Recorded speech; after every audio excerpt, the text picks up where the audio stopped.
Bonjour à tous et bienvenue sur ARPOD, le podcast de la Société française d'anesthésie-réanimation. Nous sommes ravis de vous accueillir pour un épisode de la série thématique pour aborder des thématiques d'actualité en réanimation. Et aujourd'hui, nous avons le plaisir d'accueillir le professeur Michael Cardinal, médecin en chef de l'instruction des armées, exerçant en anesthésie-réanimation à l'hôpital national d'instruction des armées Sainte-Anne à Toulon, pour nous parler de la transfusion en opération extérieure. Professeur Cardinal, bonjour. Tout Bonjour. d'abord, est-ce que vous pouvez un petit peu nous expliquer quelles sont vos contraintes en matière de transfusion lorsque vous êtes en opération extérieure? Alors, oui, tout à fait. Donc, les contraintes liées à la transfusion en opération extérieure, elles sont surtout d'ordre logistique, hein.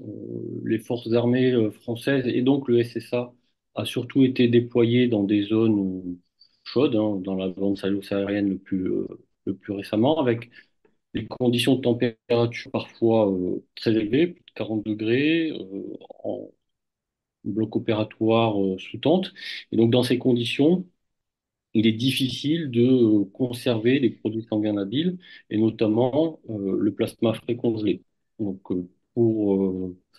c'est pour cette raison que le SSA a, depuis maintenant plus de 30 ans, innové et créé le plasma lyophilisé, qui est un plasma réalisé à partir de 10 donneurs et qui a l'avantage de se conserver à température ambiante pour une durée de 2 ans et qui est très facilement reconstituable et en 3 minutes, on a reconstitué le plasma et il est prêt à être transfusé. Pour ces mêmes raisons logistiques, en opération extérieure, on ne dispose pas de plaquettes parce qu'elles doivent être agitées constamment. Et donc là, le SSA a fait le choix du sang total, d'abord sang total chaud, qui est prélevé sur les militaires en opération extérieure. Et donc on a, à ce titre-là, une banque de sang dit sur pied et qui est transfusé en isogroupe. Ça a débuté en 2005 dans les rôles 2, puis en 2017, on a mis en place ces kits de transfusion de sang total chaud dans les rôles 1, et puis plus récemment, en 2021, le SSA a encore innové avec du sang total froid qui est prélevé en amont sur des donneurs O pour créer du sang total de groupe O déleucocyté qui est là, cette fois-ci, un produit universel et qui est, comme le sang total chaud, un produit 3 en un, puisqu'il apporte à la fois les globules rouges, les facteurs de la coagulation et les plaquettes. Et en métropole, ce STOD, sang total haute leucocyté, fait l'objet d'un PHRC commun entre le centre de transfusion sanguine des armées et l'établissement français du sang. C'est l'étude STORM qui est en cours. Et enfin, la dernière contrainte, c'est le ravitaillement. Euh, Ces poches de sang ont une durée de conservation limitée.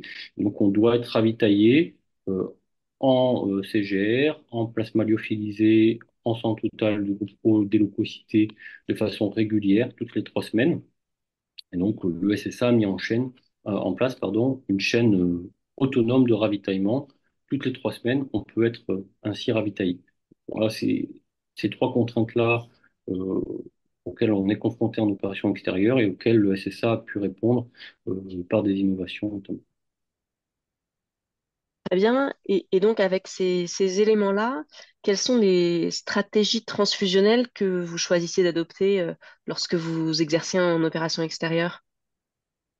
Alors, ce qu'il faut savoir, c'est que le blessé de guerre, c'est avant tout un blessé hémorragique et les données montrent que 30% de nos blessés vont avoir besoin d'une transfusion avec en moyenne 5 produits sanguins labiles par blessé. Et la moitié d'entre eux vont nécessiter une transfusion massive avec cette fois-ci 17 produits sanguins labiles par blessé.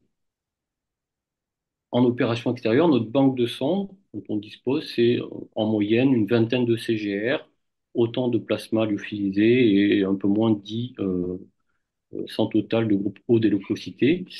Et donc, du fait des contraintes logistiques et de cette dotation limitée en produits sanguins labiles, on ne peut pas faire face à plusieurs blessés hémorragiques puisqu'on va épuiser notre banque de sang rapidement. Et donc, la stratégie, elle repose surtout sur le sang total chaud Et donc, dès lors que on va avoir un blessé hémorragique dont on pressent qu'il va avoir besoin d'une transfusion de plusieurs CGR, on déclenche une transfusion de sang total chaud.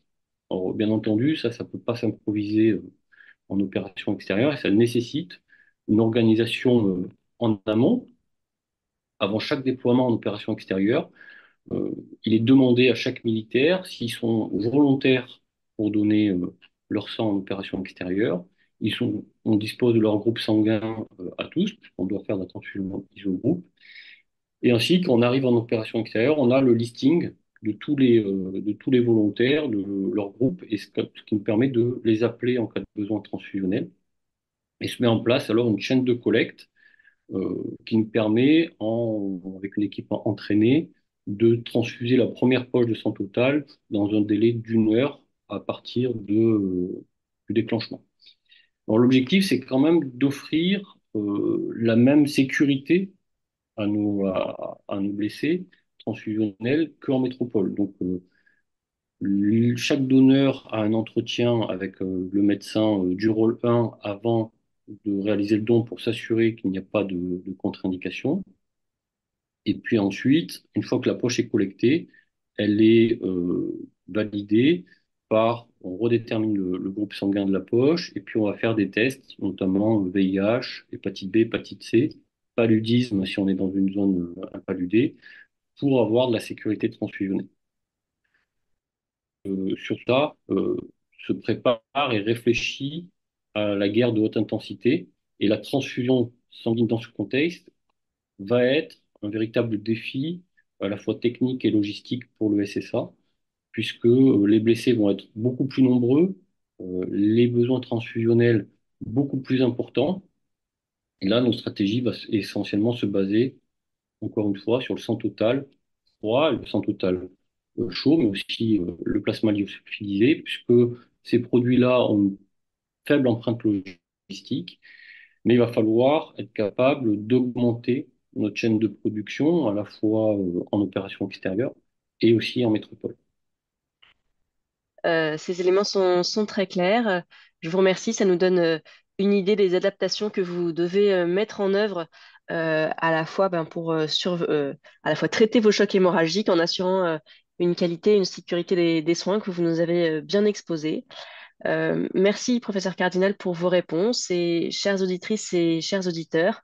Je vous rappelle que vous pouvez retrouver tous les épisodes du podcast ARPOD sur toutes les plateformes d'écoute. À bientôt. Merci, au revoir.